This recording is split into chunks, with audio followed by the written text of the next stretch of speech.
Boas-vindas ao Paradigma Cast, o melhor podcast de cripto do Brasil. Aqui você vai ver desde o Fernando Urrich discutindo geopolítica e guerras tarifárias, até o Renato 38 dizendo por que o Bitcoin é a resposta para todos os problemas da humanidade. Aqui a gente discute desde legislação até degeneração financeira, é claro, dentro das blockchains. Enquanto você assiste esse episódio, por favor, toca aqui embaixo no botão de se inscrever e ativa o sininho do nosso canal. Além de deixar um like, é claro. Isso não custa nada pra você e vale muito pra gente. Combinado? Bom episódio.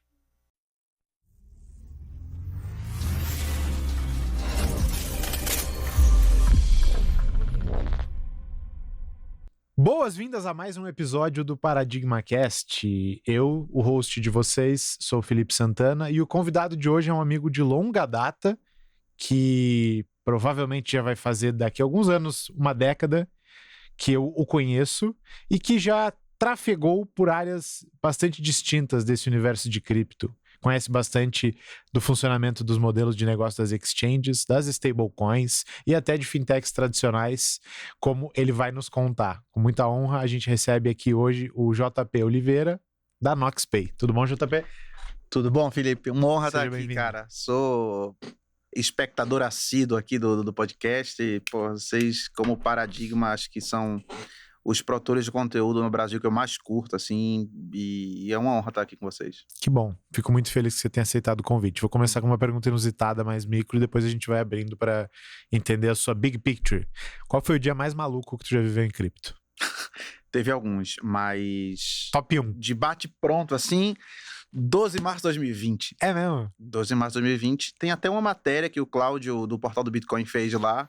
Ele fez um ano seguinte, que foi o crash do Covid, né? Então ele fez uma reportagem e o tagline, quem procurar no Google aí vai ver o dia que os brasileiros acharam que o sonho acabou.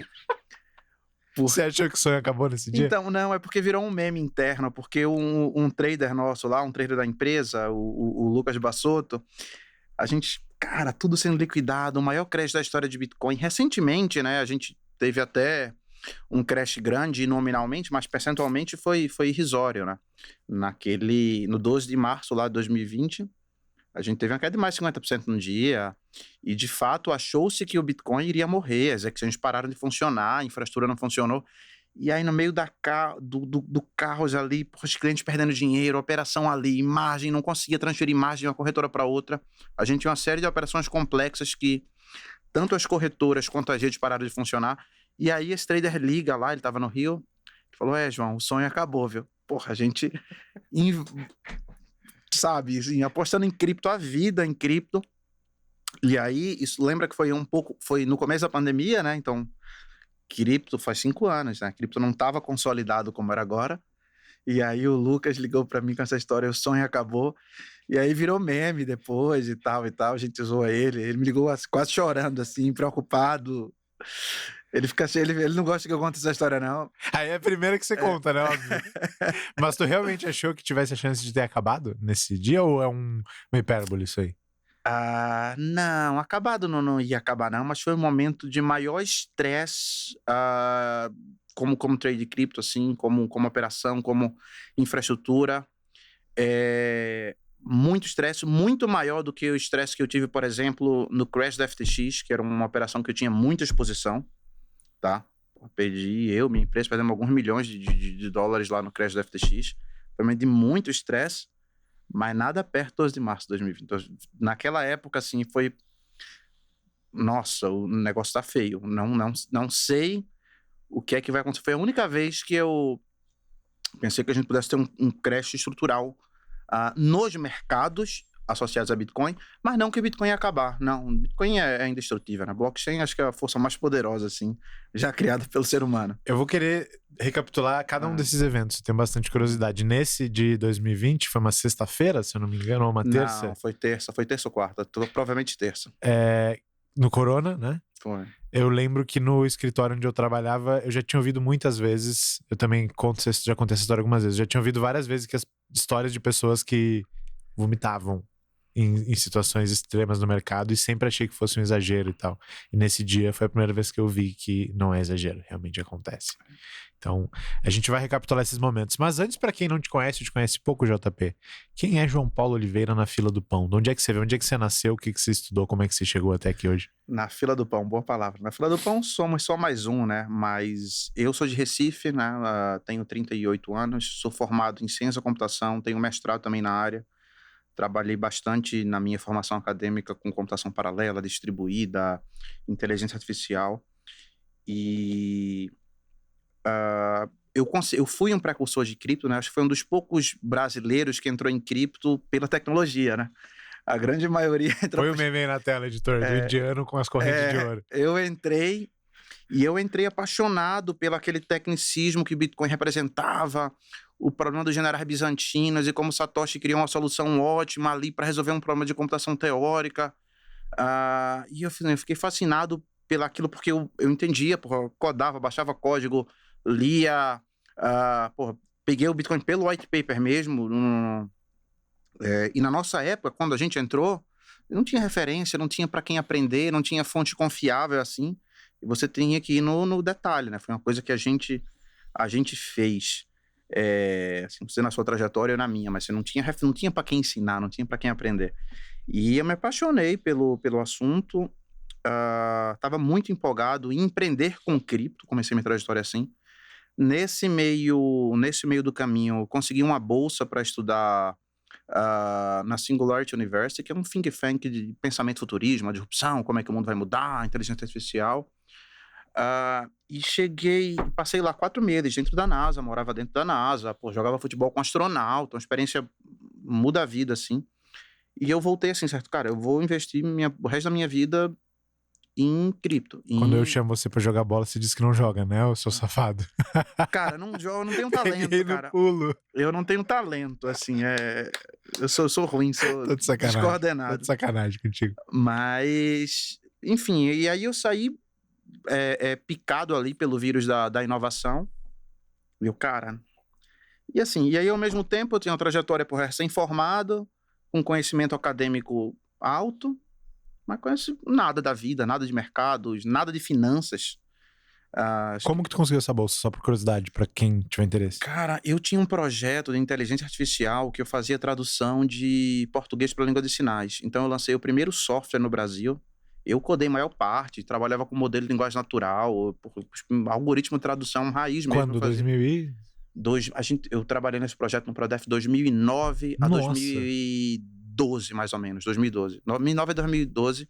E aí foi quando eu fiz o meu shift total para cripto. E aí eu ganhei uma bolsa de impacto social. A gente lançou esse aplicativo. Tinha mais de 1 milhão de usuários na época, 2012, assim, 2011. Tinha o Bradesco como cliente, Telefônica. Consegui um relativo sucesso ali como startup. Depois vendemos essa empresa para tecnologia, para o Handtalk, que é o líder no mercado brasileiro hoje nesse segmento.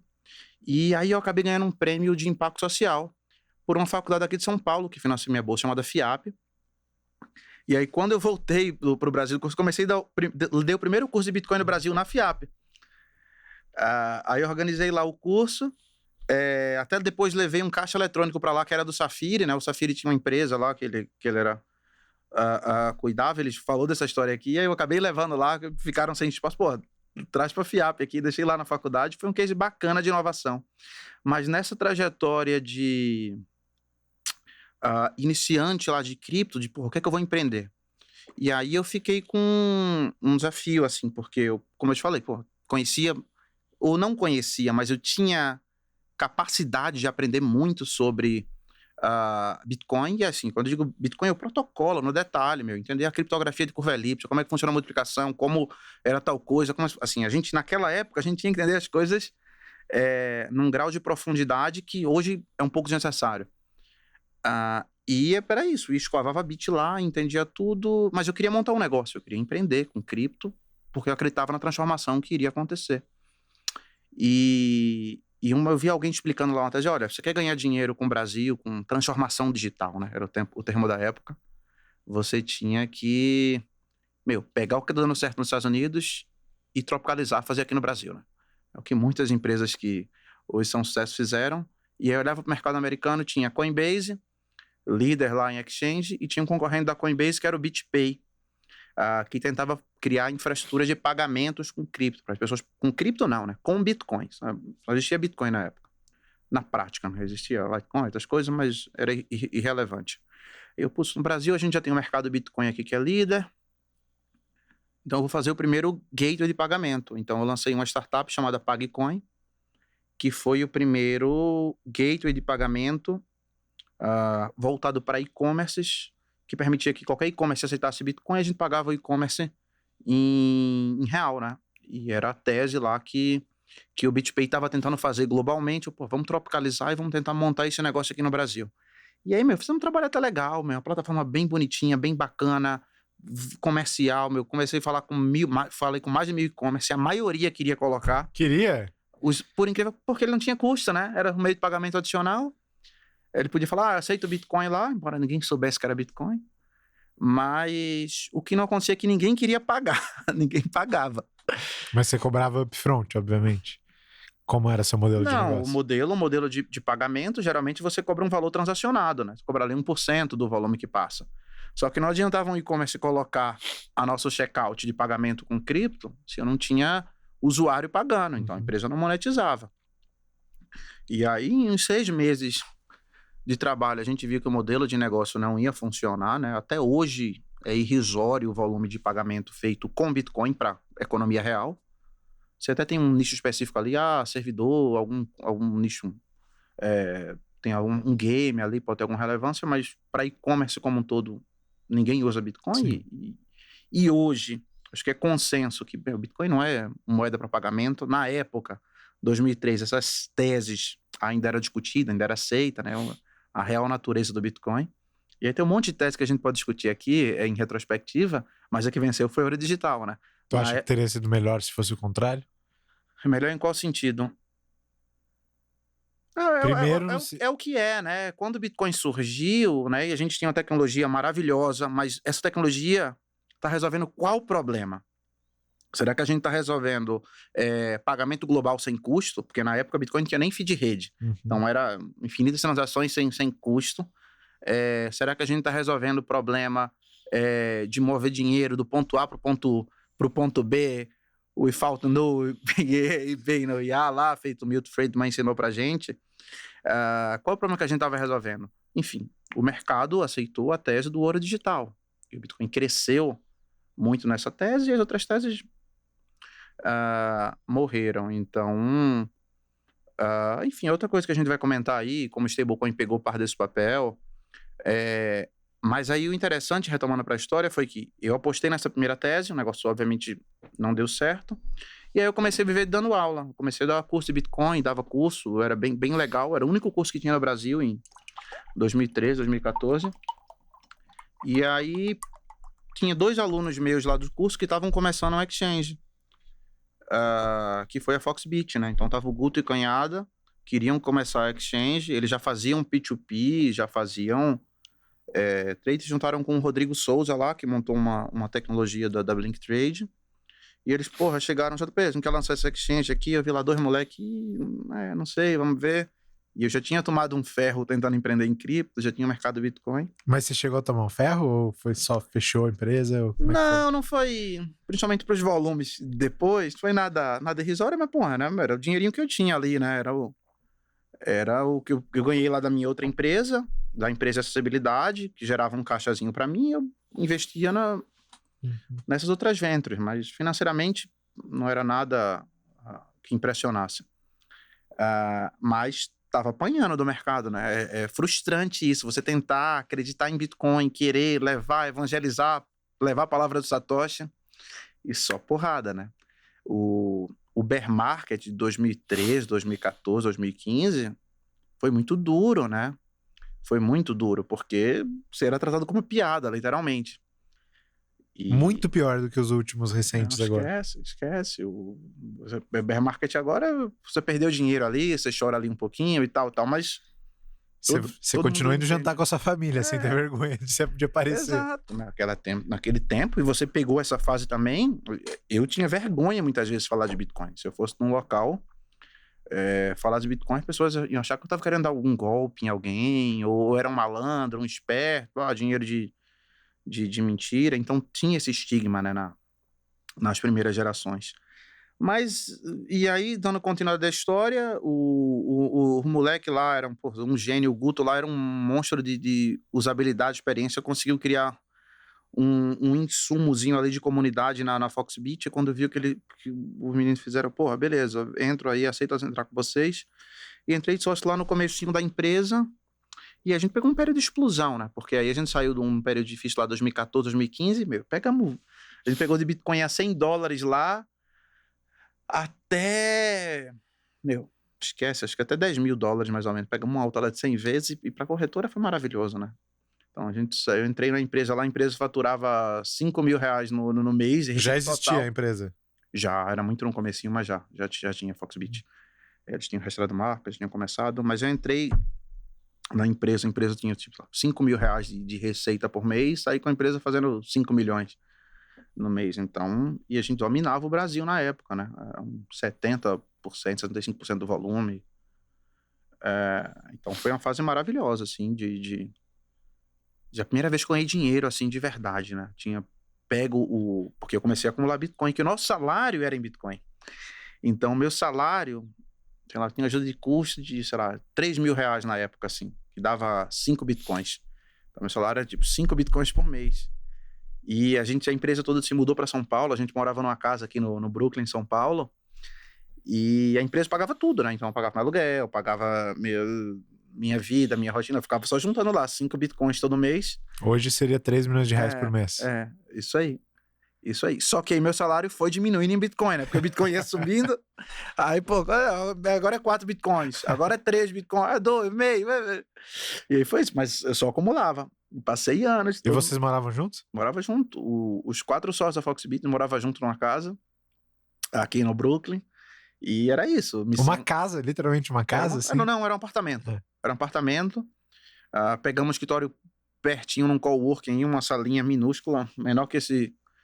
E ficava lá nós 4. Aí os 5, depois o Marco, que era outro investidor, entrou na operação também. Ficava os 5 lá, tentando evangelizar a palavra de Satoshi. E aí foi um período muito legal, porque toda semana era em banco, apresentando Bitcoin, não sei o que, fazendo, levando bloqueio de conta de Itaú e de não sei o que e tal.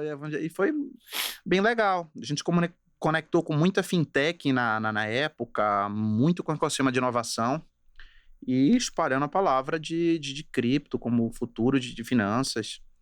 E foi uma fase muito boa. Teve algum determinante para o sucesso da empresa maior do que a própria maré subindo para todo mundo, maior do que o próprio Bitcoin disparando e o mercado crescendo muito, assim? Não, com certeza, diversos, né? Comunidade, gestão de comunidade é chave, então esse trabalho educacional, atendimento. O maior problema na época de um exchange de cripto era conseguir processar saque e depósito, tá? Naquela época, transferência eletrônica, você não tinha como meio de pagamento, você não tinha um Pix, não existia. Então, quem era da época, né? Você tinha que fazer um TED, e quando chegava no sistema do banco para a exchange processar aquele depósito, você não tinha como saber, só caía lá um valor, tipo R$7. Aí imagina, R$8, R$20, R$200, você não tinha como saber quem depositou. E aí o que as empresas faziam? Olha, você manda uma foto do comprovante. Só que você não sabia se o comprovante era real, era legítimo, se era um fake. E aí o que as empresas pediam? Não, bota um valor quebrado, R$10,52. E o caos interno administrativo, back-office, como a gente chama, para gerenciar isso, era o maior desafio. Então, os depósitos de cripto eram muito lentos. Quando alguém transferia dinheiro para comprar Bitcoin, levava 2, 3, 4 dias. Então, parte do sucesso da Foxbit foi isso. Tinha um time operacional muito bom que o pessoal conseguia, olha, em até 24 horas, você depositou, o dinheiro vai cair para você comprar Bitcoin. Então, esse foi conseguir executar isso, conseguir executar o back-office disso foi o principal motivo de sucesso da empresa. Boa. Algo que hoje, provavelmente, com o Pix estaria muito mais resolvido. Né? Hoje, isso não é um problema, né? Hoje, você bota uma operação como essa, as tecnologias são muito mais avançadas e sem comentários. E tu saiu de lá antes do Pix, imagino. Como é que foi o fim do teu capítulo com a Foxbit? Eu saí da Foxbit em 2017. A XP me chamou para montar a mesa de cripto lá.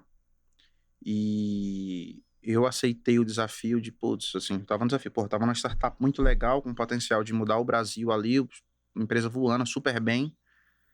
E aí chegou o bancão lá, o cara que mandava em tudo.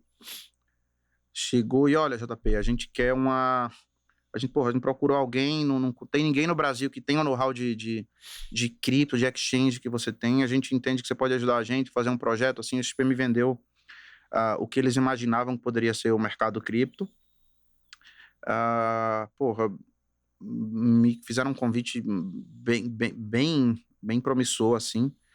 E aí eu fiquei balançado. Aí eu, putz, cara, acho que talvez eu consiga causar mais impacto e levar a palavra de cripto para outros lugares via XP. E aí aceitei, aí saí, vendi minha sociedade lá na Foxbit. E aí comecei na XP. E aí na XP foi uma trajetória de muito aprendizado para mim, mas a gente tinha outros desafios. Desafio, porra, como é que a gente consegue conciliar um incumbent, um player que está no mercado, e como é que a gente trata dos conflitos com um mundo novo, um mundo que não pode estar amarrado com os legados, regulatório e tal, e aí foi parte desse desafio, e aí você vem um problema do Innovator da Lima, né, do dilema da inovação, que é um problema que afeta qualquer indústria, né, olha, como é que você concilia o problema relegado com um mundo novo que é incompatível, entendeu? Enfim, aí tem um monte de discussão sobre inovação corporativa, mas o fato é que no mundo nenhum incumbent, né? O incumbent é um banco, nenhum banco conseguiu ser líder em cripto, né? Todos foram novos entrantes, né? No mundo todo, Japão, Europa, Estados Unidos, África, então você tem esse desafio aí. E você ficou lá durante muito tempo, até o fim do projeto de cripto na XP? Saiu antes ou não? Como é que foi? Eu passei pouco mais de um ano na XP, ou cerca de um ano, e ficou um negócio, já pode falar aí, já faz 7, 8 anos, então longe de ter um problema, mas ficou um negócio complicado na XP, porque foi um motivo até meio político, né? Meio não, deve ter sido totalmente. A XP queria muito lançar o projeto de cripto, só que a XP tinha recebido um aporte do Itaú. Foi naquela época que o Itaú investiu na XP, depois vendeu, separou. Mas a XP estava se alavancando no Itaú para ter mais credibilidade no mercado, tá? E o Itaú investiu, só que o Itaú era totalmente anticripto. E o Itaú encerrou a conta de todas as empresas brasileiras, Mercado Bitcoin e Foxbit e os outros players do mercado. E aí o que acontecia? As empresas estavam processando o Itaú por prática anticompetitiva. E o Itaú queria comprar a XP, queria investir na XP, e a XP queria lançar uma empresa de cripto. E aí teria que passar pelo CAD isso. Pro CAD ver se era anticompetitivo ou não. E é uma análise que, sei lá, podia levar um ano. Imagina, até o CAD entendeu que era Bitcoin. E aí ficou nesse limbo. E aí, a gente não pode lançar o projeto. Eu tenho que esperar o CAD aprovar a compra do investimento do Itaú. Aí ficou nisso e... Aí, cara, não vou aguardar isso não. Aí pedi para me desligar. A gente estruturou toda a parte de trade, mas a corretora, quando a corretora foi lançada, foi até o nome que eu criei, XDEX. Quando a corretora foi lançada, eu não estava nem mais lá, porque demorou muito para lançar. E aí aconteceu aquele episódio lá que você transformou num meme maravilhoso, né? Entra sempre na máxima e encerra a corretora na mínima, obrigando os clientes ali a liquidar a posição. Pô, aconteceu 2 vezes. 2 vezes, né, cara? É sacanagem, né? Foi 2 vezes, assim. Lança o projeto na euforia ali do mercado, encerra na mínima. Isso é complicado, essa sazonalidade de cripto é fatal muitas vezes. Quantas empresas, às vezes parceiras ou competidoras que eu já não vi, que tinham tudo para dar certo, mas não sobreviveram. E tu tem algum insight sobre como ter um negócio mais anticíclico em cripto? Alguma coisa que tu aprendeu ao longo desses anos todos? Em cripto, para você sobreviver, é não cair em especulação. É não querer ficar... nunca se alavancar, tá? Não querer especular, faz hold, controla a exposição. O segredo... E eu, como corretora, durante muito tempo, que foi meu papel, é muito difícil você não se contaminar, Porque você tá vendo um monte de gente ganhando dinheiro, cara. Eu vi na minha frente aqui cliente que eu até assessorava, o cara, pô, fez 50 milhões de reais em, sei lá, um mês ali num trade, numa operação, né? E você, porra, o cara tá ganhando mais dinheiro que eu, tá fazendo todo negócio pra ele. Entendeu? E todo mundo que eu conheço que entrou em cripto e quebrou no meio do caminho, que é a maioria, é porque quer se alavancar, quer fazer um negócio, quer acertar ali o olho da mosca, entendeu? Então, eu tenho a tese que é o seguinte, cara, se você quer ser corretor, você não opera mercado, você não vai querer adivinhar preço. Mercado financeiro, a gente chama isso, olha, ou você é buy side ou você é o side, né? Porra, buy side é o ente de mercado financeiro que ele tá ali para tomar risco, geralmente é um fundo, eu tô captando dinheiro de cliente, eu tenho ali uma exposição para tomar risco ali de mercado e apostar naquela tese. Mas se eu sou um sell side, ou seja, uma corretora, eu tenho uma plataforma onde as pessoas estão comprando e vendendo, eu tenho que ser neutro ao mercado, eu tenho que aguentar o mercado ir a zero e eu continuar solvente. Só que cripto é um mercado de muita volatilidade, que você vê muita coisa, então é difícil conciliar isso, né? Você, pessoalmente, teria feito mais dinheiro se tivesse só comprado Bitcoin quando você ouviu falar e nunca tivesse tocado em mais nada? Ou você acha que Com não? certeza. Com certeza? Com certeza absoluta. Com certeza. Incluindo os empreendimentos. Mas com certeza.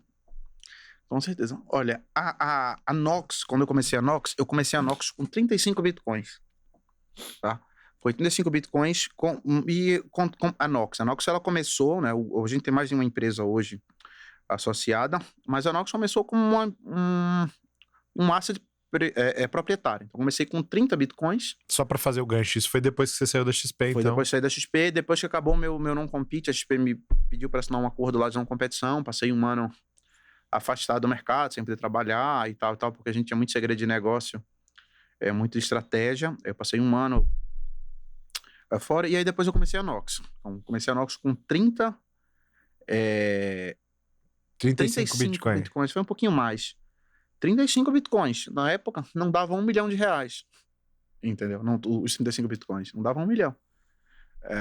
Hoje, se você fizer a conta aí... 18, 19 milhões. Que loucura, né? E teve alguma oportunidade? Ether, por exemplo, também foi outro que eu ganhei bastante, mas, meu, com as moedas certas, não tem nada como hold, né? O problema é esse, né? Na publicidade tem um ditado que é: toda empresa, 90% do que ela gasta em marketing, ela não precisava ter gastado. O problema é saber quais 90%. Os 10% que é o correto, exatamente. Mas tu tem alguma moeda que te traumatizou mais do que as outras? Alguma oportunidade geracional que tu alfaçou? Não, porque os acertos que eu tive compensaram muito, assim, né? Compensaram muito. Então, Solana, por exemplo, foi um projeto que eu saí muito cedo, poderia ter segurado, entendeu? Sempre tem coisa ali que dá pra fazer melhor. Teve muita cripto que eu sei cedo, mas eu não tenho nenhum grande arrependimento, não, sabe? Aquele negócio que você fica com oportunidade da vida e... Não tenho, não. Eu peguei muitas oportunidades boas com cripto. O próprio Ether, acho que foi a moeda que eu peguei maior alta, assim. Quase participei do ICO.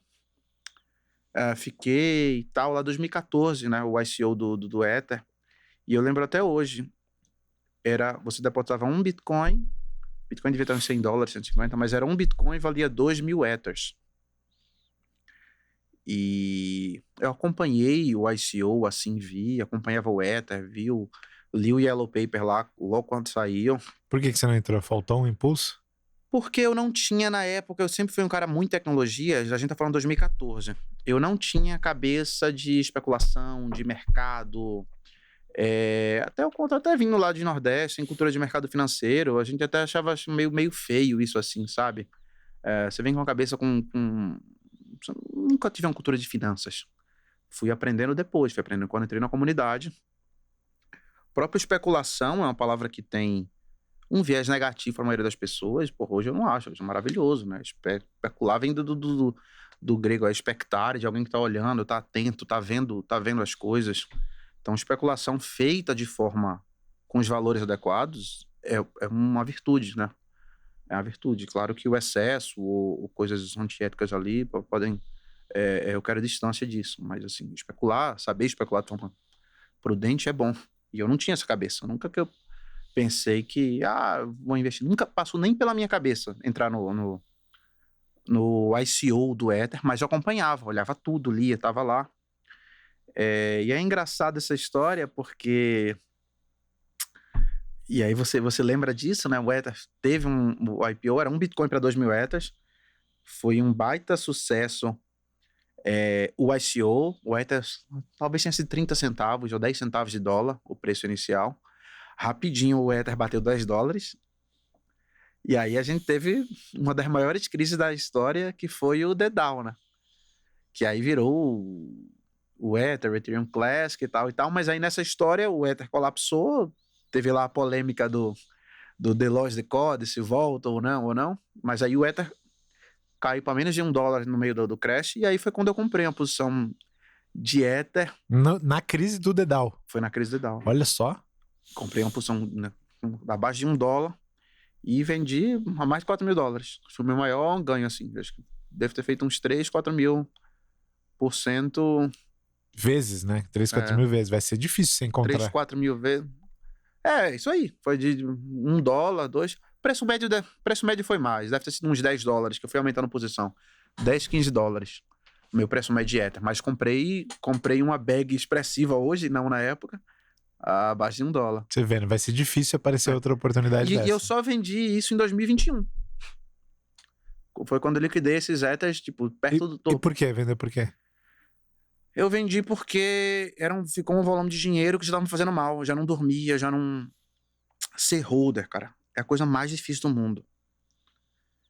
É muito difícil você segurar e ver um negócio multiplicando e dobra todo dia. Aí eu pegava o celular, ficava olhando, no momento, eita, caiu tanto, você não dorme, você fica preocupado de noite.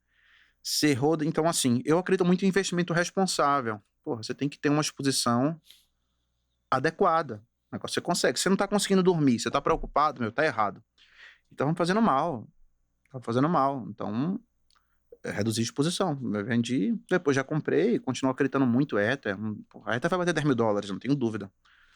Mas aí Bitcoin retoma as máximas que já fez ou não? Aí é pergunta de 1 milhão. Mas eu acho que sim. Eu acho que sim. Eu acredito muito em Ether. De infraestrutura de blockchain. Ether é quem, constrói tudo, quem leva o mercado, faz um trabalho sério, com profundidade tecnológica, de longo prazo.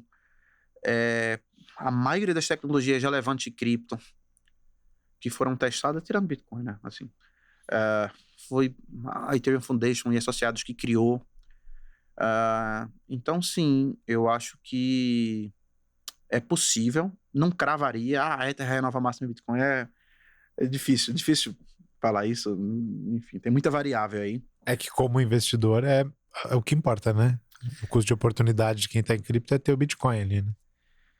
Não sei se é o que importa, né? O que importa é o cara ganhar dinheiro. Exatamente. Entendeu? Então, assim, só que se você for comparar com ativo, comparar a comparação entre ativos, assim, E até porque tem outras coisas, tem IAPO, tem urânio, tem um monte de... próprio ouro, se você for comparar, talvez para alguns investidores a referência seria o ouro. Essa é uma boa discussão, então. Benchmark em cripto. Isso aí, depende do que você considera. Eu entendo que é separado, para mim é separado. Assim, cada cripto é individual, depende de ponto de entrada, depende de uma série de fatores. Ether e Bitcoin talvez sejam concorrentes do ponto de vista de capital, mas como proposta de valor não tem nada a ver um com o outro, né? Então não é assim que o mercado funciona, mas investir em Ether, investir em Bitcoin deveriam ser teses de investimento totalmente diferentes. Infelizmente o mercado é correlacionado, o capital de um migra para o outro e isso não funciona na prática, né? A racionalidade aí das teses não funciona assim. Mas para ti são ativos mas diferentes. Deveriam ser muito diferentes, quase quanto é você investir em ação tecnologia e ação de fintech, sei lá. Você vai ter uma correlação, uma proximidade, mas, são teses muito diferentes, né? Boa.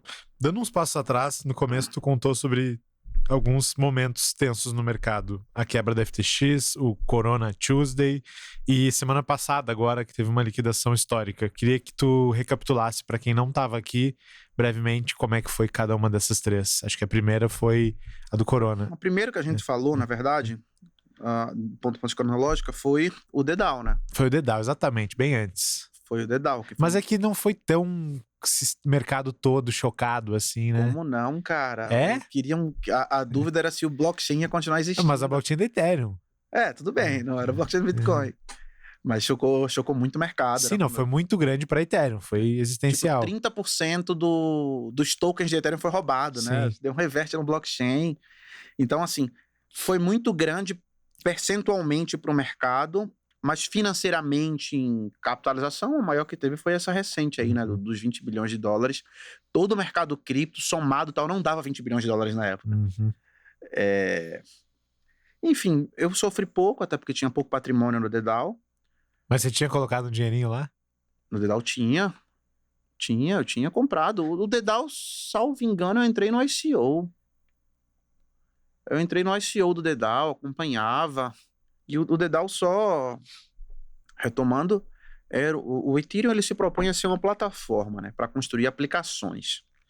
Então, eu gosto muito da analogia. Olha, se Bitcoin é o ouro digital, Ether é o petróleo, né, o combustível que vai rodar aplicações. DDAO foi o pessoal que criou a primeira aplicação, né, o primeiro DEP aí no Ethereum, e o pessoal queria fazer um monte de coisa, de organização centralizada, tem um monte de coisa super viajada. Era muito legal, o pitch era muito legal. O pitch, né, era maravilhoso, super futurístico, a prática era bullshit. Mas você sabe que o pitch, para quem não sabe, era um fundo de investimento em que qualquer pessoa do mundo podia entrar e ter cotas e participar das decisões sobre onde aquele dinheiro ia ser alocado. Da decisão de dinheiro alocado, mas a tese era, olha, a gente vai investir em objetos autônomos, coisas que não existem, tipo patinete autônomo. Você vai pegar um patinete, não era nem com patinete, era com geladeira, era com... Os pitch era outro, né? Mas o patinete é um negócio que existe. Você vai ter um patinete lá no meio da rua, aquele autogerenciável, qualquer pessoa é dono dele, e ele vai ficar gerando dividendo para te pagar sempre que um usuário for lá e usar. Tem uma bicicleta, vai ter uma geladeira. E tinha esse twist porque os criadores tinham feito aquela fechadura, Slockit, que aí você pagava com... O Airbnb era bem Só que, tipo, podia ser mais generalista, não precisava ter esse ângulo, né? Mas, enfim, aí foi hackeado o negócio e foi contra-hackeado depois, e o efeito desse contra-hack foi o congelamento. Ninguém podia tirar o dinheiro, nem o hacker, nem os donos originais do dinheiro, de uma quantidade muito grande dos Ether em circulação. 30% talvez seja errado aí, mas assim, talvez seja 25 ou 40, mas assim, a maior parte dos Ether disponíveis estava alocado lá, né? E aí, quando teve a decisão e a polêmica, você ficou do lado da Ethereum ou da Ethereum Classic? Cara, eu não lembro. Eu fiquei do lado do Ether, não lembro exatamente. Eu tinha sentimentos conflituosos na época. Porque, assim, eu lembro disso, que... não, mas, porra, a discussão filosófica na época era o seguinte, olha, houve uma vulnerabilidade lá, que depois ficou conhecido como bug da reentrância, que afetou um monte de contrato, mas acharam vulnerabilidade no código. Mas, se o código tinha vulnerabilidade, e os maximalistas de blockchain... Olha, se o código desse não é hacking, isso é válido, né? Tinha essa discussão filosófica, só que aí eu fiquei nesse conflito, porque se eu hackear, hackeado, assim, tava na regra. Mas, tinha dinheiro lá, eu quero meu dinheiro de volta, entendeu? A bag fala mais alto. Então, retomando agora, foi um pouco isso. Porque eu tinha dinheiro roubado, mas não, enfim, mas não aceitava que mexessem no blockchain, mas queria que mexessem, né? E aí reverteram, os mineradores entraram em consenso lá, reverteram o Ethereum, e aí, enfim, o resto virou história. Já que a gente falou de uma cisão importante, teve duas grandes cisões na história de cripto, essa e a do Bitcoin em 2017. Nessa guerra civil do Bitcoin em 2017, em que lado que tu originalmente estava? Cara, eu flertava com os Big Blockers. Você era Big Blocker, né? Eu não era, não, mas eu tinha uma leve simpatia, assim, pra ele gostava. Você já tinha tido empresa de pagamento? Era outros problemas. Não apenas eu, como o próprio... o nosso amigo lá, o maximalista master, o Daniel. Fraga? O Fraga. Não, o Fraga ele não flertou, ele casou, né? Reza a lenda. E eu conversava muito com o Fraga na época lá. É mesmo? Era próximo. Em que fórum? Diversos, grupos de WhatsApp, falava. Então conta pra audiência, vai, JP. Todo mundo quer saber. Onde é que tá o Daniel Fraga hoje? Não faz ideia. Sumiu, perdi contato, né? Acho que mais de 10 anos que eu não sei notícia dele. Mas você tem no WhatsApp aí, né? O telefone dele? Quadro ligando para Daniel Fraga. Mas eu não duvido que eu tenha, não, viu? Tô brincando. A comunidade cripto, né, no comecinho era muito minúscula, então todo mundo era próximo. Eu descobri recentemente, porra, 38 foi aluno meu de cripto. Tinha um monte de coisa, tinha um monte de conversa com ele, conversava direto, só que eu conversava com ele como um entusiasta de cripto, um cara que sabia lá o que estava fazendo, trocava ideia. Na época era só o 38. Era 38, era. Nem sabia, ele usa super no WhatsApp, eu nem sabia que era. Aí depois ele virou uma web celebridade aí. Entendeu? É ou não é? Eu conheci ele, eu conversei, um monte de história que de conversa com ele, eu não fazia ideia quem era. E com o Daniel Fraga a mesma coisa. O Daniel Fraga virou. O Daniel Fraga, quando a história dele foi contada e as evidências, os posicionamentos ficaram tornados público, né? Ele virou um personagem. Mas você tem memória dele manjar de cripto bastante, assim, ou não? Tipo, ele parecia ser bem libertário, né? Ele era muito libertário, mas ele não era um cara técnico, né? Ele é um cara que tinha os princípios cypherpunks dele lá, era amarradão no sentido de firme, sólido com o princípio. Bitcoin resolvia tudo que ele queria.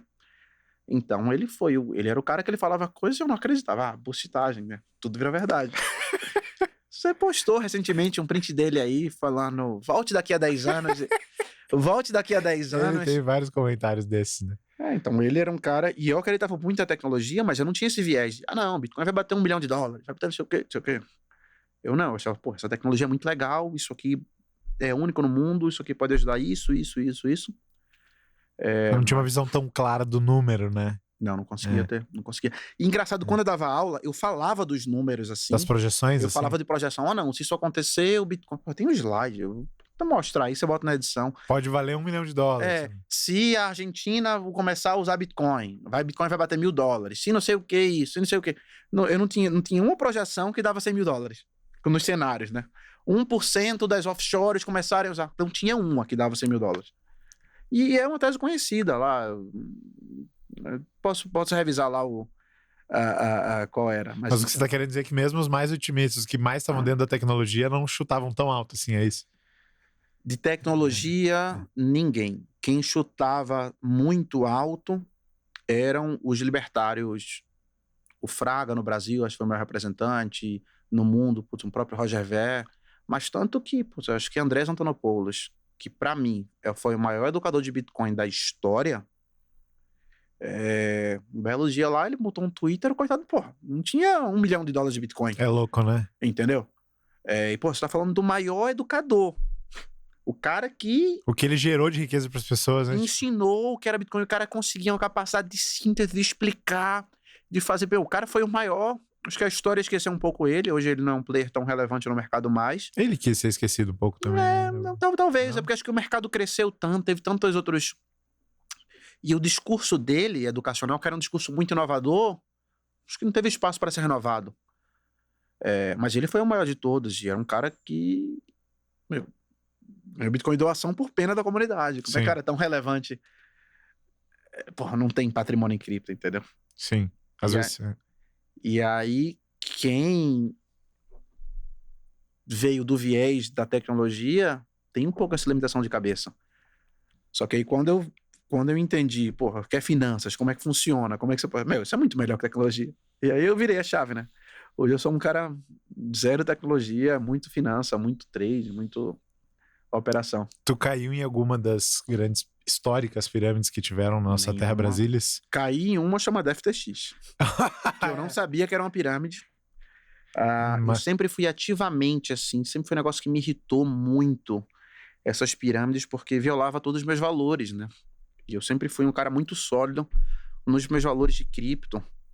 E o mercado era dominado por pirâmide. Então eu sempre combati ativamente todas, tá? A Atlas eu fazia campanha contra, boicotava, não tava com o Bitcoin Banco. Eu sempre tive uma rejeição, uma repulsa tremenda, assim, não conseguia compartilhar ambiente. E eu caí na maior de todas, que foi a FTX, né? Como?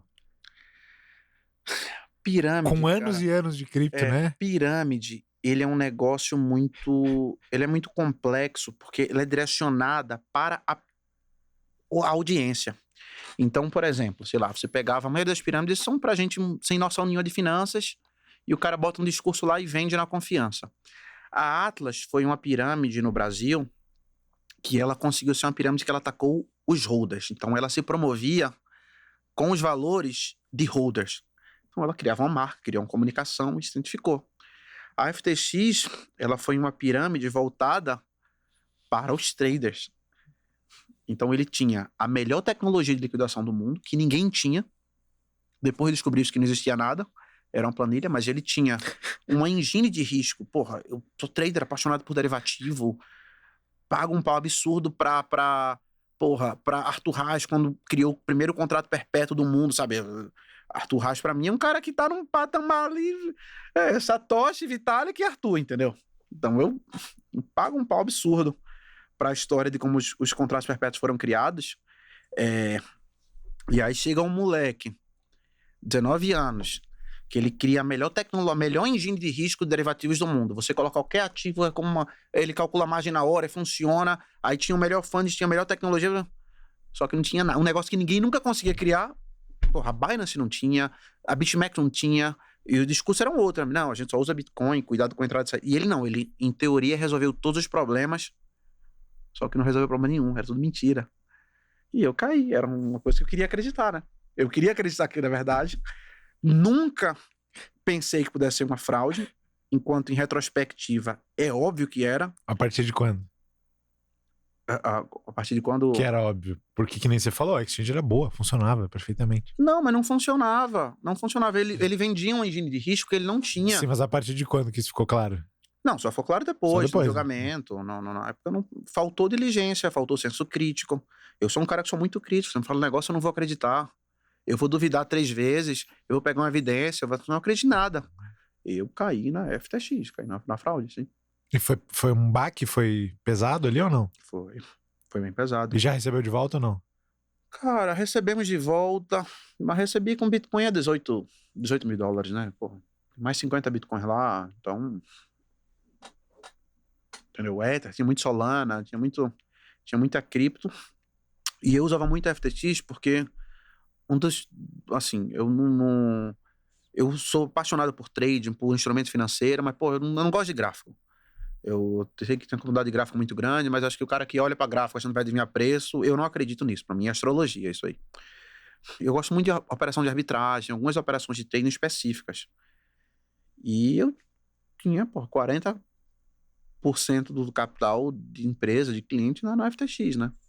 Então foi um baque bem grande, assim. E como que foi pra lidar com a galera, tipo, post-mortem, assim? Não, tranquilo, foi bem tranquilo, todo mundo conversou, todo mundo que investia comigo, que tinha dinheiro na FTX, tinha um disclaimer de risco específico da FTX, um negócio padrão, assim, pô, FTX quebrada, Binance quebrada, então todo mundo sabia, foi muito tranquilo. Todos os meus clientes, tinha uns 30 clientes assim, muito grandes, que tinham patrimônio expressivo na FTX, todo mundo tomou um ferro lá de 40%, 45% do dinheiro que tinha investido nessa operação nossa. Aí depois pagamos todo mundo e tal. Mas, pô, é triste, né? Porque você perde a alta, né? Sim. Todo mundo acreditava muito em cripto, todo mundo queria. Pô, a gente apostando no momento de baixa para em 2 anos tá bem. E assim, foi bem triste. Você tentou tirar o dinheiro correndo? Como é que, tipo, você tem essa memória do dia? Tentamos, assim? Sim, mas a gente não conseguia, porque a gente tinha, era milhares de operações, era uma estrutura muito complexa de arbitragem, coletando funding. Não dá só pra desmontar do nada. Você não conseguia desmontar, né? Você levava semanas montando os trades para ficar coletando funding e ficar ganhando lá, dando liquidez pro mercado derivativo, né? E o mercado ficou disfuncional, você não conseguia desmontar. A gente começou a fazer umas estratégias. Vamos deixar todos os shorts Como é que funciona algumas operações de arbitragem? Algumas delas você, olha, eu tenho uma posição numa corretora e outra operação em outra. FTX e Binance era o principal na época. Então, aí não, vamos deixar os shorts na FTX e deixar os longs na Binance. A gente começou a tentar fazer a migração, mas não tinha muito o que fazer. Tipo, 1, 2, 3 dias, não tinha como a gente desmontar as operações em aberto. Assim, foi um período muito difícil. Dermatite, pele estourava assim, cabeça que sangrava. E você via o dinheiro indo embora, assim. O pior é que você olha, o cara tinha investido na Anthropic, tinha investido na empresa que fez o Cursor, tinha investido e hoje ia ter vezes 10 o dinheiro. Mas é o que a gente falou alguns momentos antes, né? O cara que roda no mercado é quem está especulando de forma exagerada. O camarada pegava dinheiro que não era dele, emprestava para outra empresa lá e ficava fazendo operação com gente amadora ainda, entendeu? Com gente irresponsável. Tem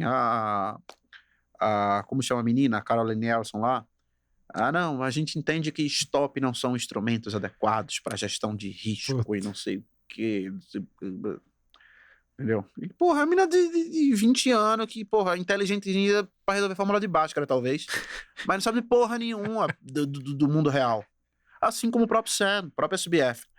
E a gente caiu, caí no conto lá. As chances dele ser perdoado pelo Trump estão aumentando nos mercados preditivos. Você acha que ele deveria ser perdoado? De jeito nenhum. De jeito nenhum. De jeito nenhum.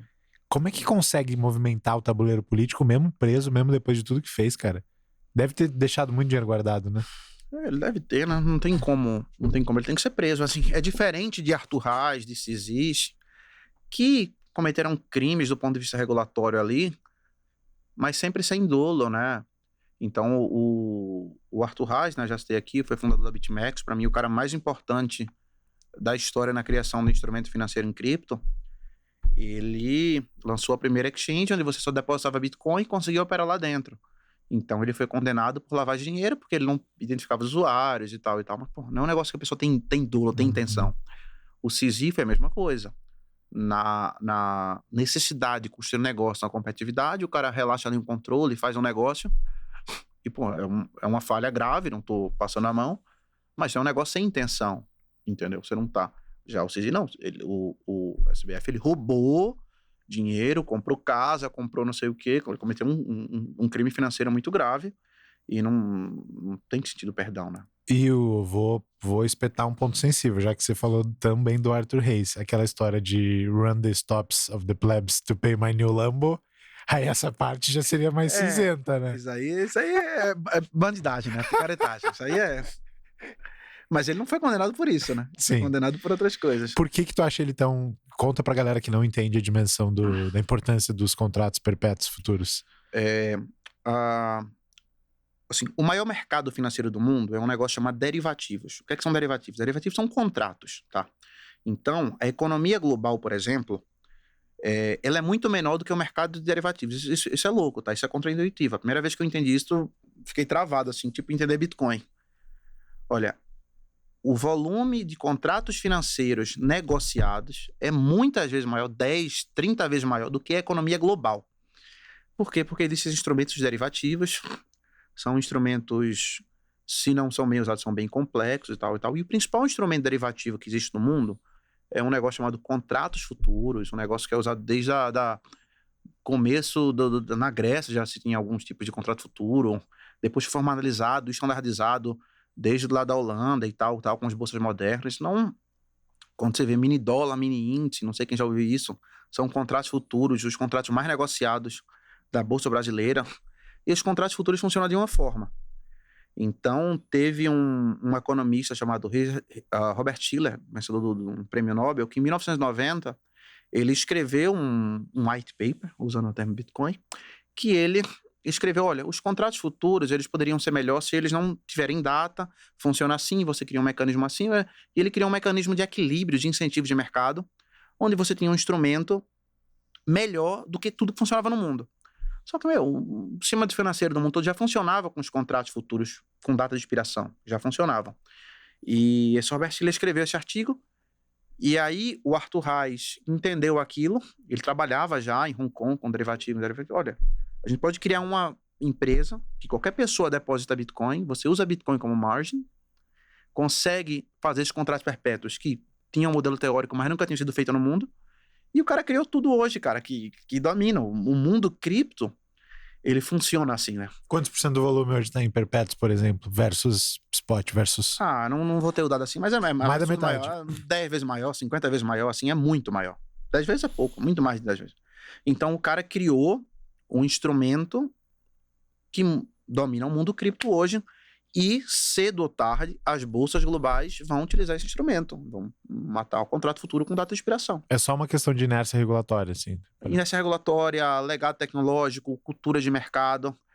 E é engraçado isso, quando você pega um operador de bolsa, que ele vai para cripto, o cara leva um choque, o cara faz negócio há 20 anos. Agora é diferente. Mas quando o cara aprende aqui, o cara não quer voltar mais. É muito melhor. Então, cripto começou sem legados históricos, né? Tem alguma outra coisa em cripto que tu usa e fala, nossa, isso aqui é muito melhor do que do jeito que eu fazia na corretora, no broker, ou sei lá. Eu não tenho essa percepção porque eu vim de cripto para o mundo tradicional. Então, a minha experiência é o contrário. Eu conhecia a tecnologia, hoje eu opero muito bolsa, opero CME, opero Bolsa Brasileira, e é quando, nossa, velho, como assim? Porra, liquidação em 2 dias, tem que fazer tal coisa, gestão de margem assim, não posso fazer tal coisa, não tenho cross margin ali, não posso usar um ganho que eu tô tendo numa ação específica para netar com prejuízo do outro e pôr na minha margem. Então, assim, e aí volta para a conversa da FTX, né? Da engine de risco do cara lá, você tem tudo e ele liquida. Então, assim, as engines de risco, as tecnologias de cripto para trading derivativas são infinitamente superiores a qualquer coisa no mundo regulado. Tu falou que gosta muito de arbitragem. O tipo de arbitragem que tu mais faz é o de funding rates, ou não? Não necessariamente. Eu gosto de fund rate também, mas tudo, de opção, se tiver spread ali, deixa o margem em Bitcoin, fica acumulando, ganhando Bitcoin. E em mercados preditivos também, ou não? Nunca fiz, tá? Já fiz assim na física para brincar uma vez, teve aquele contrato do Trump na própria FTX, que eu lembro que eu brinquei ali um pouquinho, ficou um exagero. Teve aquele Bolsonaro também, só que não tinha liquidez.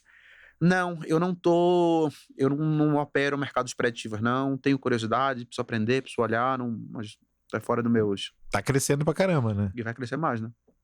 A tese das couches e polymarkets da vida é que esses mercados não tem teto, né? Não tem, pode-se tradar event contracts sobre qualquer tipo de coisa. É um novo Bitcoin, né? No sentido de um mercado novo que está se consolidando. Mercados preditivos só vão crescer.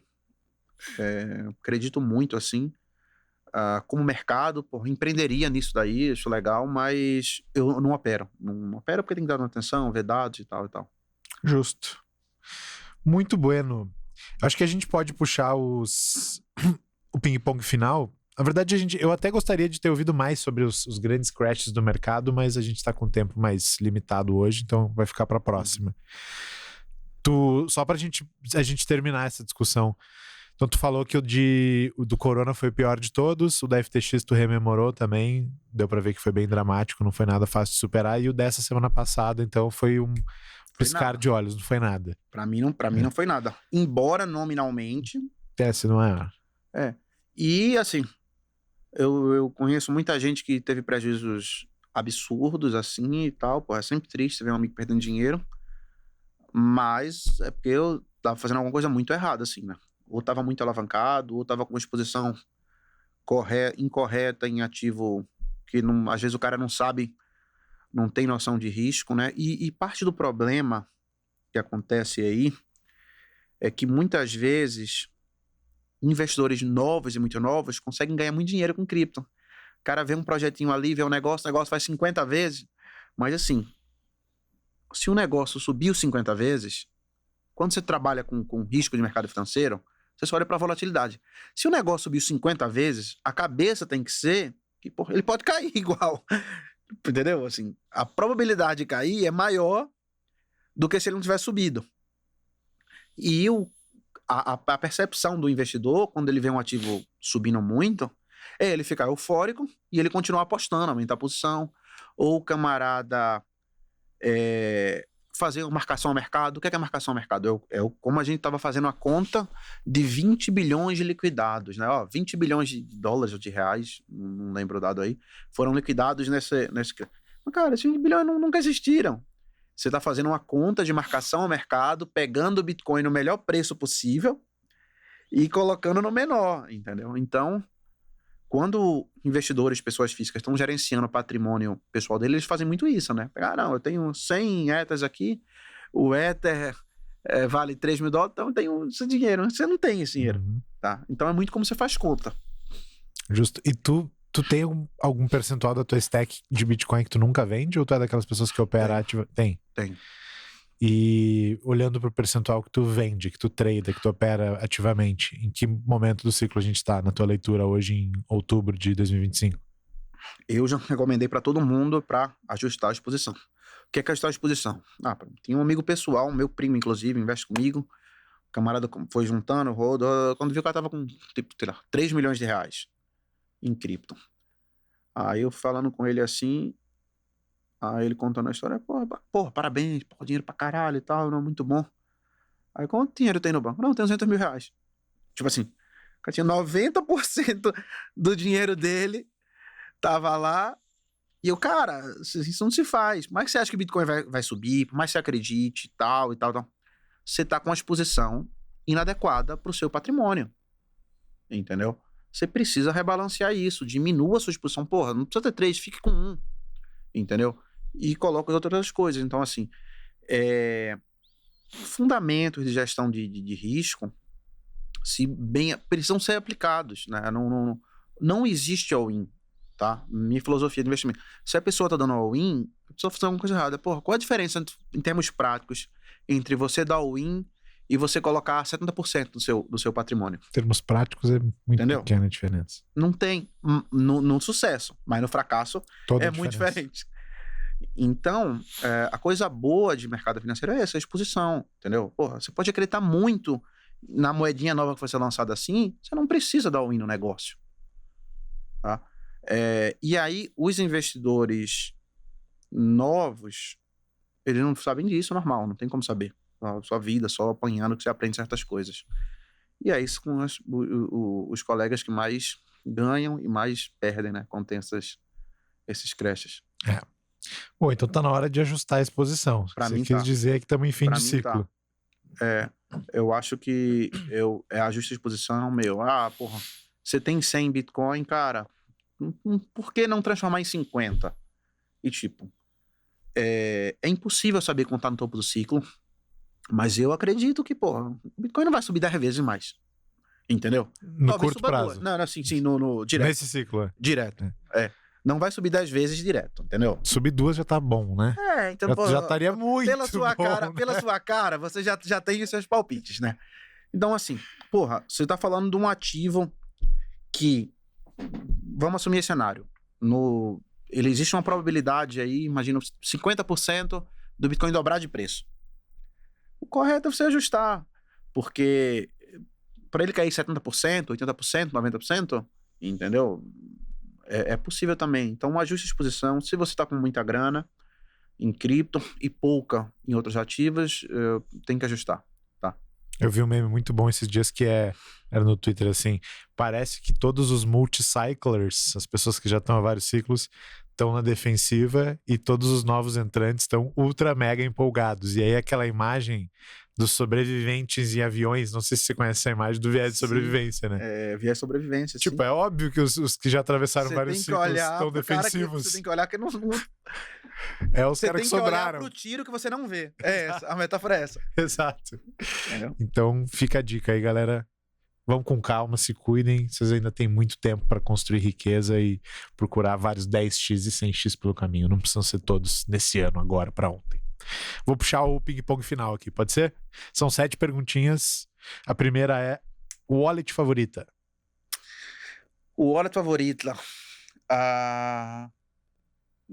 Pergunta complicada, tá? Assim, a favorita pelo que significa, pelo que for no mercado, MetaMask. MetaMask? Tá? Que isso, cara? Eu tive até que comentar a resposta. MetaMask. Eu vou lhe falar por quê. Eu valorizo muito inovação, tá? E o MetaMask criou o Web3, cara. O MetaMask criou o Web3, criou o wallet integrada lá com o browser, criou o conceito, porra, e isso mudou meu entendimento de mundo. Cacete, pra eu navegar na internet agora, eu preciso de uma carteira. Existe a possibilidade... Não acredito muito em Web3 hoje em dia, mas assim, quando eu entendi o conceito, isso é absolutamente revolucionário. E, foi o MetaMask que criou isso.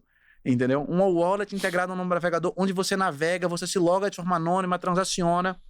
Então, assim, pelo que fez, pelo valor simbólico, pelo potencial de disrupção, MetaMask, sem dúvida. Para usar no dia a dia, e a Ledger, né? Sim. Aí não é no-brainer. Então... Você vê, né? Porque tem um argumento também de que foi a Mist que criou a Web3, aquela carteira em que, inclusive, o Alex, o brasileiro, trabalhou. Eu usei Mist, mas Era outra coisa. E a MetaMask integrou no browser. Você não conseguia usar, e você tinha que sincronizar o node todo, era bugado, assim. Eu usei a Misty. E a MyEther Wallet? Usei muito também, tinha até chave. Essa era a raiz também. Era a raiz. O MyEther Wallet pra mim era a minha favorita.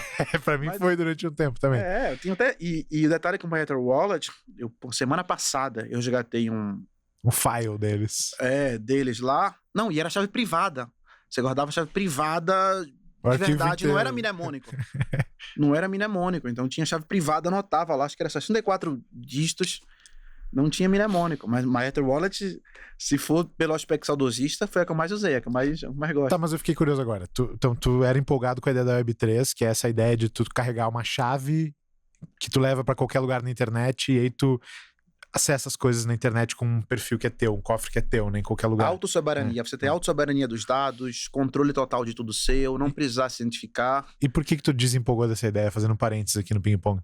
Porque eu acho que o mundo não tá convergindo para isso, né? Você não vê as aplicações de Web3 com demanda real crescendo, o usuário não tá...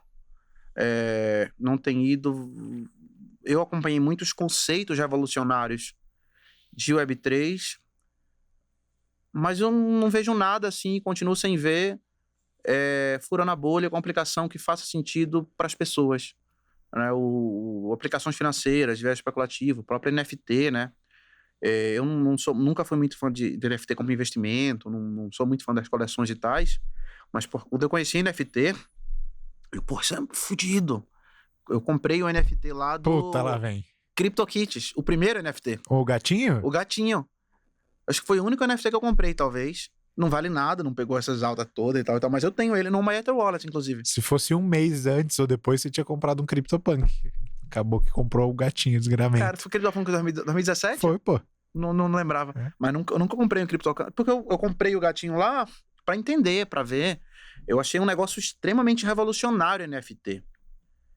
Mas não é um negócio que o conceito é incrível, mas não é um negócio que dá pra falar, tá mudando o mundo. Não. E o Web3 é um pouco parecido, assim, né? Uma infraestrutura, um conceito legal, tem um potencial, mas, faz 5, 6, 7 anos que a gente tá nisso e até agora não chegou uma aplicação, né? Na minha opinião. Justo. Segunda pergunta, o empreendedor que tu admira em cripto? Cara, tem muitos. Arthur Reis, assim, eu já falei o nome dele diversas vezes. Um cara que eu nunca gostei muito, mas definitivamente é o campeão do game, é o CZ. Sempre tive um rançozinho do CZ. E o cara é um gênio absurdo. São 2 nomes. O próprio Vitalik, que é um cara que... sempre admirou muito. Eu gosto dos inovadores, é o que eu flerto. Palpite número 1 de quem tu acha que foi Satoshi Nakamoto? Hal Finney. Mesmo com evidências de que ele estava correndo enquanto estava trocando e-mail. Não sei se você já viu essas evidências. Não vi. Eu sei que não é, mas é o que significa, né? De uns 2 anos pra cá, eu fiquei obcecado em Homero. Homero é o primeiro poeta da história, assim, escreveu a Ilíada, escreveu a Odisseia. E, tem um em grego original em casa, comprei, então fiquei obcecado. Não sei ler grego, né? Mas eu leio português. E eu fiquei obcecado, só que Homero não sabe nem se existiu de verdade, entendeu? Ninguém sabe nem se Homero existiu. Eu tô mudando apartamento, mandei fazer um busto lá de Homero. É mesmo? Mas da onde veio essa obsessão, cara? Cara, quando eu entendi Ilíada, Odisseia e o que é que representa pra cultura nossa como um todo. Eu fiquei absolutamente fascinado quando eu fui entender o negócio com profundidade. Essa é outra conversa de bar que a gente pode ter, mas... E o legal é que ninguém sabe se o cara existiu, entendeu? Então, o Homero é um símbolo. Quem escreveu originalmente? Não sabemos. Não tem veio passando. Homero é um nome lá que tá num ninguém sabe se é uma pessoa, um grupo de pessoas. Se o cara pegou coisa que já existia, botou a mesma coisa de Satoshi. Então, Satoshi é um símbolo. E é até bom que ele não exista, né? Que a gente não saiba quem é, que ele talvez seja morto, congelado em criogenia. Então, é um símbolo, assim como Homero. E eu gosto muito do Hal, então assim, respondendo a sua pergunta, boa. Tomara que seja ele. Excelente. Mas o melhor é que ele não apareça. Assim como o melhor é que o mito seja mantido, entendeu? 4. De 0 a 10, o quanto computação quântica te preocupa no contexto do Bitcoin? 0. 0? 0.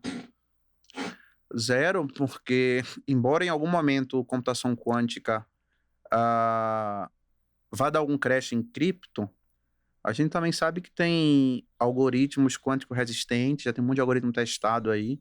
Então, computação quântica não é uma ameaça estrutural ao Bitcoin, vai trazer volatilidade, vai trazer ali um risco sistêmico, em algum momento vai ter um burburinho, talvez de queda de preço, mas não é algo estrutural. Do ponto de vista tecnológico, estrutural, a ameaça para Bitcoin é zero. Bitcoin é a tecnologia que permite descentralização e que partes que não se confiam possam transacionar entre si. Tá? Bitcoin resolve o problema da confiança. Se o algoritmo é o algoritmo SEZA de curva elíptica, ou se é um algoritmo quântico resistente a SPTO, isso é um detalhe operacional que não afeta em nada as teses, entendeu? Então, ao contrário, como especulador financeiro, computação quântica, vai trazer volatilidade e eu vou ganhar dinheiro, entendeu? A turma vai assustar, mas assim, zero. Qual o risco afeta a tua tese, então? Um risco existencial para o Bitcoin? Para o Bitcoin, um apagão de internet. Você tem uma pandemia aí que, por algum motivo, a internet fica acessível. Hackings globais, infraestrutura, cyberterrorismo que deixa a internet sem funcionar. Isso é muito mais... Isso é uma ameaça estrutural para o Bitcoin, entendeu? Porque se as pessoas, por algum motivo, as pessoas não conseguem negociar, tradear, transacionar, o Bitcoin vale literalmente zero. Você tem a chave lá, mas vale zero. Computação quântica, não. Meme favorito em cripto? Não esperava essa pergunta, não. Mas, cara, deixa eu tentar lembrar aqui ele. Não vou conseguir lembrar, não. Mas é o da Alta Infinita. Você põe o vídeo aí. Ele foi no clássico. Você põe... Não. Esse é o melhor de todos. Esse é o melhor de todos. Eu queria lembrar aqui. Tendência foi de baixa, nunca foi de alta. Não. É alta. Eu queria lembrar aqui. A tendência é de alta. É de alta e infinita. Nunca foi de baixa. É 15 anos de alta. A gente tem uma correçãozinha ali, 50%, 70%, 90%. Depois sobe 1.000, 2.000. 100%. Segue a vida. E detalhe que eu conheci o rapaz que fez esse meme, né? Sério? O Pedro Rafael. Você conhece o Pedro Rafael? O Pedro Rafael é amigo dele. Ele tem uma barraca de praia lá no Rio de Janeiro. O camarada gravou esse meme. E eu tive a oportunidade de cumprimentar ele rapidamente. Genial, ele tem essa voz mesmo, essa aura de empolgado. Vale conhecer, pra você gravar um vídeo com ele lá, manda ele gravar de novo ao vivo. Genial, vou atrás dele. Então, meme brasileiro, made in Brazil. Moeda que tu mais deixou de ganhar dinheiro. É a penúltima essa.